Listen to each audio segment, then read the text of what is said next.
السلام علیکم ورحمۃ اللہ وبرکاتہ۔ ہر باپ اپنی بچی کے لیے سب سے بہترین ہمسفر ڈھونڈنے کا، انتخاب کرنے کا کام کرتا ہے۔ ہر باپ چاہتا ہے کہ اس کی بچی کی زندگی چین سے، سکون سے، اطمینان سے کٹ جائے، لیکن بہت سے لوگ اس کے اندر کیا ہوتے ہیں، مایوسی کا شکار ہو جاتے ہیں۔ آج میں آپ کو بتاؤں گا کہ آپ کے ہونے والے داماد کے اندر کن کن صفات کا ہونا ضروری ہے۔ سب سے پہلی بات تو یہ ہے، جس لڑکے کو آپ اپنی بچی کے لیے انتخاب کر رہے ہیں اس کے اندر دینداری کتنی ہے یہ دیکھیں۔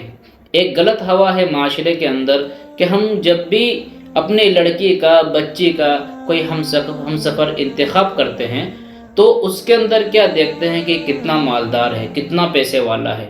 پیسہ سکھ نہیں دیتا ہے، بچی کی زندگی جہنم بن جاتی ہے۔ بعض دفعہ ایسا قصہ دیکھا ہے، پیسہ تو بہت ہے لیکن بچی کی زندگی میں چین ہی نہیں ہے، لڑکی کی زندگی میں سکون ہی نہیں ہے۔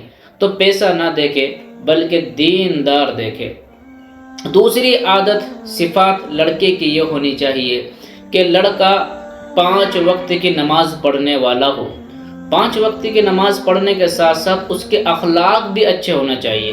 بعض مرتبہ دینداری تو ہوتی ہے، گھر کا دینی ماحول بھی ہوتا ہے، لیکن لڑکے کے اخلاق کیا ہوتے ہیں؟ لڑکی کو گالی دے رہا ہے، لڑکی کو مار رہا ہے اور اس سے کہتا نماز پڑھ، ماروں گا، یہ کروں گا۔ یہ ساری باتیں جو ہے اخلاق کے اوپر ڈیپینڈ کرتی ہے، تو لڑکے کے اخلاق بھی دیکھیں۔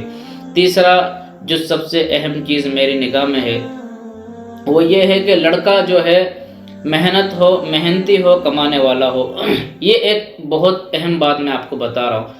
چاہے اس کا روزگار چھوٹا ہے، وہ تھوڑی سی رقم کماتا ہے لیکن وہ محنت کرتا ہے، تو وہ اگر بچہ محنت کر رہا ہے، وہ لڑکا محنت کر رہا ہے تو انشاءاللہ آپ کے بچے کو کبھی وہ کیا ہے، بھوکا نہیں رہنے دے گا۔ ایک تو کیا ہوتا ہے، ماں باپ کا پیسہ ہے، بہت پیسہ ماں باپ کا، لیکن لڑکا کماتا ہی نہیں ہے۔ اب جب لڑکا کماتا نہیں ہے تو ماں باپ بھی کب تک اس کو پیسہ دیں گے، کب تک سہارا دیں گے؟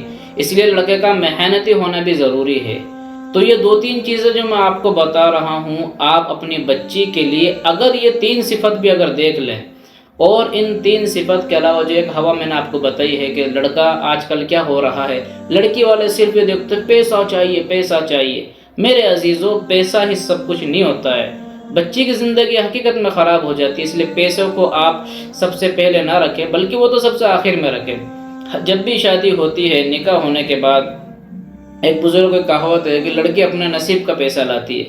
تو اگر بچہ محنتی ہے، بچہ دیندار ہے، بچے کے اخلاق اچھے ہیں تو انشاءاللہ آپ کی بچی سکون سے رہے گی، تھوڑا کھائے گی، لیکن ہمیشہ آپ کو جب بھی آپ پوچھو گا بیٹا کیسی زندگی ہے تیری، تو بچی یہ کہے گی کہ الحمدللہ ابا میں بہت اچھی ہوں، اس کے پاس بہت سکون سے ہے، مجھے کسی بھی طرح کی کوئی پریشانی نہیں ہے۔ جب یہ بچی یہ بولتی ہے نا تو باپ کو بہت سکون ملتا ہے۔ باپ کیا ہے، اس کو ایک ٹینشن فری ہو جاتا ہے کہ میری بچی الحمدللہ بہت اچھے گھر میں گئی ہے اور اس کے لیے میں نے جو ہم سفر اس کا انتخاب کیا وہ بہت اچھا ہے۔ تو یہ 3 صفت آپ ضرور دیکھیں۔ اللہ تعالیٰ مجھے آپ کو کہنے سننے سے زیادہ عمل کی توفیق عطا فرمائے۔